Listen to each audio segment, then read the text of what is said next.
You may have heard about some of the issues going on with the United States Postal Service due to recent service cuts. Now, there is a group of states suing about these service cuts and asking a federal judge to immediately undo these changes, saying that the integrity of the upcoming election is at stake. Stay tuned to find out more details about these service cuts and how they actually affect the upcoming election.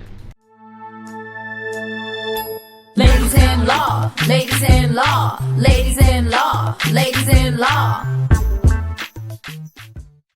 Hey everyone, thanks for tuning in. Make sure you like our video and subscribe to the Ladies in Law. Yeah, you know that little heart and thumbs up at the bottom of your screen? Click it before you do anything else. Right, because legal news like this is too hot to miss, and we're bringing it to you every Thursday at 3 p.m.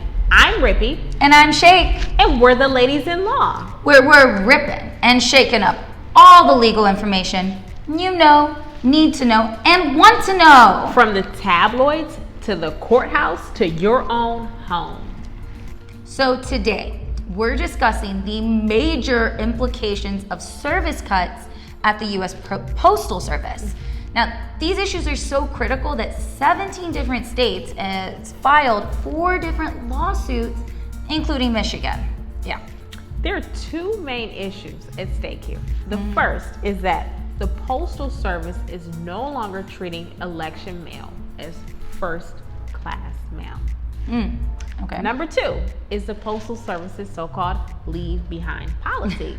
This policy requires mail trucks to leave at a certain time, regardless of whether or not there's additional mail to be loaded. Okay.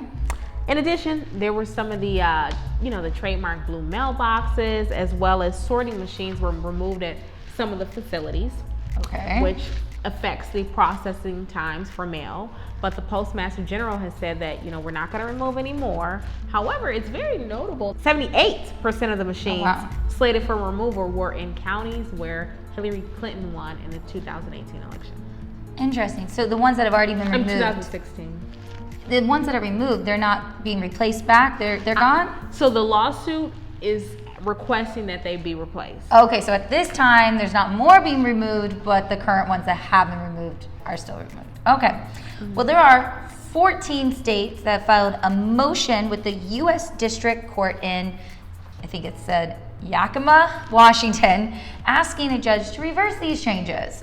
These states include election battlegrounds. So we're talking about Michigan, Nevada, Wisconsin. And here, we live in Michigan, obviously. Michigan spent $2 million earlier this year on envelopes that met election standards, only to learn that the U.S. Postal Service won't treat them as the first-class mail, which would have, at that time previously, met the election standards. So Michigan essentially, if they lose on this lawsuit, wasted. $2 million. Yeah. So also, on-time deliveries, as you were saying, the issue with that, remain well below their prior levels. So millions of pieces of mail, millions, that would otherwise arrive on time, they're just not going to. They're going to be late.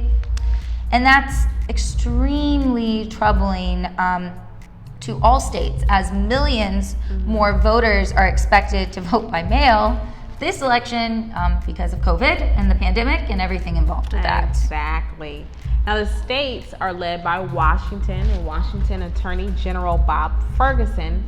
They've asked the federal judge to order the Postal Service to treat this election mail as first-class mail. So this election mail includes ballots and registration forms. These are critical to our election process in the system. And they want to ensure that these forms get delivered promptly on time, so that people can get their votes in and that they can be counted for.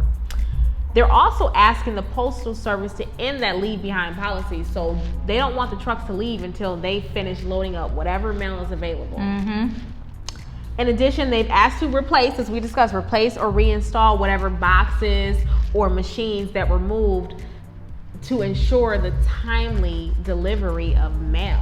Yep. which yeah. is very critical, as we said. I mean, when all these people are going to be voting via mail, I mean, we have to make sure that the Postal Service is functioning at least at the level that they were prior to the pandemic. At least. Now, the lawsuit argues that federal law requires the Postal Service to go through various procedures before making changes of this magnitude that affect the entire country.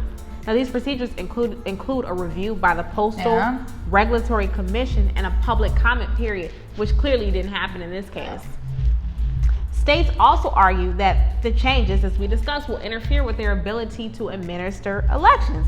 So they won't be able to deliver, receive, or tally ballots in an orderly time. No. For example, in the Wisconsin primary in August, the number of ballots that weren't counted because they arrived late was double that of the last primary in August of 2018. So this has already been an issue.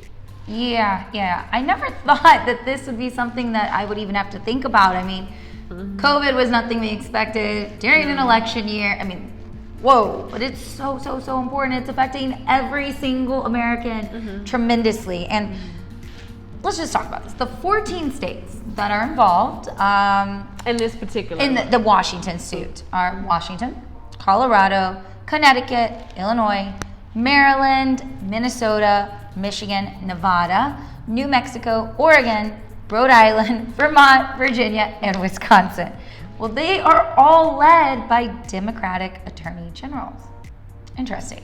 But that's not the only case at hand. You've got Pennsylvania and New York.